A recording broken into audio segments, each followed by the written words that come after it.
on va prendre une minute pour comprendre comment calculer la dérivée d'une fonction à partir de l'exemple f de x égale x2 plus 5x plus 9 divisé par racine de x. C'est parti. On s'intéresse d'abord à l'ensemble de définitions de cette fonction. Racine de x au dénominateur doit être non nulle, et x sous la racine doit être positif. Ainsi, x doit être positif et non nul. Donc f est défini sur r plus étoile.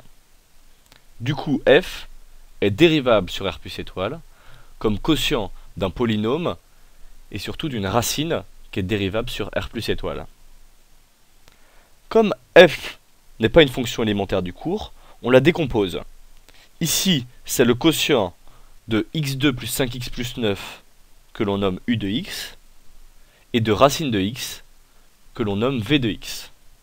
Cette fois, u et v sont deux fonctions élémentaires et on peut calculer u' et v'.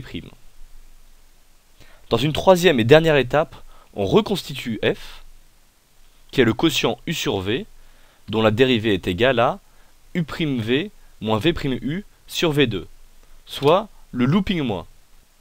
Je reproduis donc la structure u'v moins v'u sur v2, pour pas faire d'erreur. Je réinjecte ma première diagonale moins ma deuxième diagonale, divisé par v2. Ici, racine de x au carré nous donne directement x. On va trouver l'expression de f' en effectuant des calculs relativement simples. Je vais mettre 1 sur x sur le côté. On va reproduire la structure et factoriser 1 sur 2 racines de x. Il est déjà présent dans le deuxième membre, donc je peux directement descendre moins x2 plus 5x plus 9. Et de l'autre côté, je dois multiplier par 2 racines de x pour ne rien changer. Ainsi, 2 racines de x fois racine de x encore, ça nous fait 2x, que je développe, et donc 4x carré plus 10x.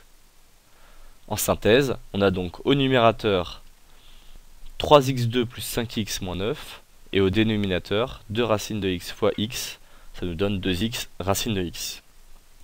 On a donc procédé par étapes. On a trouvé l'ensemble de définitions, puis l'ensemble de dérivabilité de f. Puis, on a identifié u et v, des fonctions élémentaires qu'on peut ainsi dériver facilement. Et on a reconstitué f, u sur v, à l'aide de l'image du looping moins.